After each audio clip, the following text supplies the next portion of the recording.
أعوذ بالله من الشيطان الرجيم بسم الله الرحمن الرحيم. In the name of Allah, the most merciful, the most compassionate. O people, fear your Lord, who created you from a single being, and out of it created its mate, and out of the two spread many men and women. Fear Allah, in whose name you plead for rights, and heed the ties of kinship. Surely Allah is ever watchful over you. Give orphans their property, and do not exchange the bad for the good, and do not eat up their property by mixing it with your own.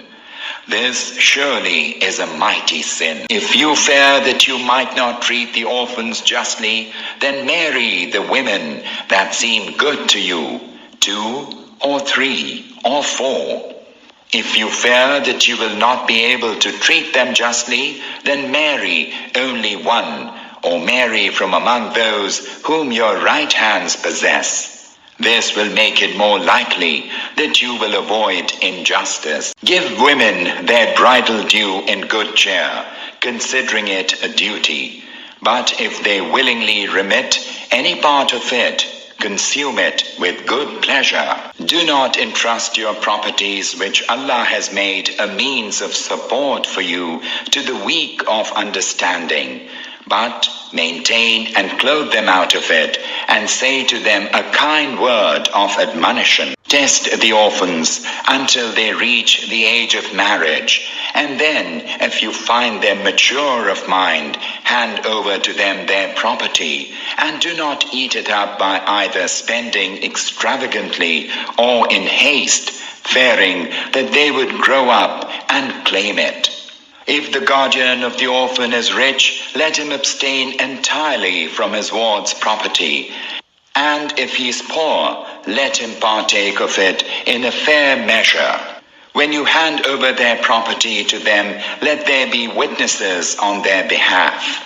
Allah is sufficient to take account of your deed. Just as there is a share for men in what their parents and kinsfolk leave behind, so there is a share for women in what their parents and kinsfolk leave behind, be it little or much, a share ordained by Allah. And if other near of kin, orphans, and needy are present at the time of division of inheritance, give them something of it, and speak to them kindly. And those who would have been fearful on account of their helpless offspring they may have behind them, let them fear Allah and say what is right. Behold, those who wrongfully devour the properties of orphans only fill their bellies with fire. Soon they will burn in the blazing flame. Thus does Allah command you concerning your children. The share of the male is like that of 2 females. If the heirs of the deceased are more than 2 daughters, they shall have 2/3 of the inheritance. And if there is only 1 daughter, then she shall have half the inheritance. If the deceased has any offspring, each of his parents shall have 1/6 of the inheritance. And if the deceased has no child, and his parents alone inherit him, then 1/3 shall go to his mother. And if the deceased has brothers and sisters, then 1/6 shall go to his mother.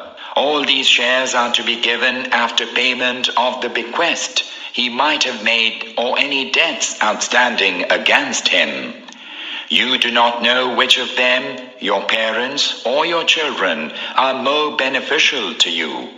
But these portions have been determined by Allah, for He indeed knows everything, is cognizant of all beneficent consideration. And to you belongs half of whatever has been left behind by your wives, if they die childless.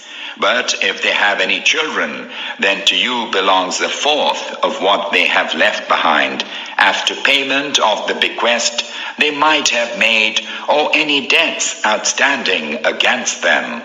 And to them belongs a fourth of what you leave behind, if you die childless. And if you have any child, then to them belongs 1/8 of what you have left behind, after the payment of the bequest you might have made, or any debts outstanding against you. And if the man or woman whose inheritance is to be distributed has no heir in the direct line, but has a brother or sister, then each of these shall inherit 1/6. But if their number is more than that, then all of them shall be entitled to 1/3 of the inheritance. After the payment of the bequest that might have been made, or any debts outstanding against the deceased, providing that the bequest causes no injury. This is a commandment from Allah. Allah is all-knowing, all-forbearing. These are the bounds set by Allah.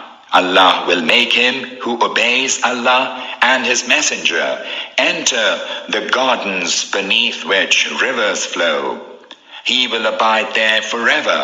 That is the mighty triumph. And he who disobeys Allah and His Messenger and transgresses the bounds set by him shall Allah cause to enter the fire. There he will abide. A humiliating chastisement awaits him. As for those of your women who are guilty of immoral conduct, call upon 4 from among you to bear witness against them. And if 4 men do bear witness, confine those women to their houses until either death takes them away or Allah opens some way for them. Punish both of those among you who are guilty of this sin. Then if they repent and mend their ways, leave them alone. For Allah is ever ready to accept repentance, is all compassionate. And remember that Allah's acceptance of repentance is only for those who commit evil out of ignorance and then soon repent. It is towards such persons that Allah turns graciously. Allah is all-knowing, all-wise. But of no avail is the repentance of those who do evil until death approaches any of them, and then he says, "Now I repent." Nor is the repentance of those who die in the state of unbelief of any avail to them. For them we have kept in readiness a painful chastisement.